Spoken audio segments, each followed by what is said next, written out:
ভারতের কর্ণাটকের পশ্চিমঘাট পর্বতমালার এক রহস্যময় বনভূমির নাম আগুম্বে। এখানে বর্ষাকাল মানেই এক জীবন্ত নাট্যমঞ্চ, যেখানে প্রকৃতি নিজ হাতে রচনা করে বৃষ্টির অনবদ্য মহাকাব্য।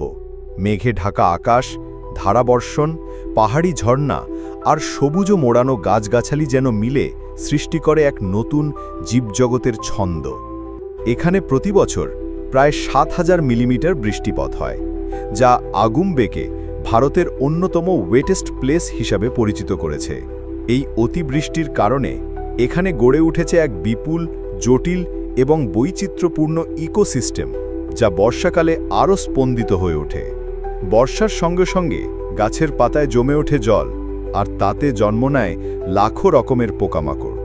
সেই পোকাগুলোর খোঁজেই রাতের অন্ধকারে গাছের ডালপালায় ঘুরে বেড়ায় মালাবার গ্রে স্লেন্ডার লোরিস।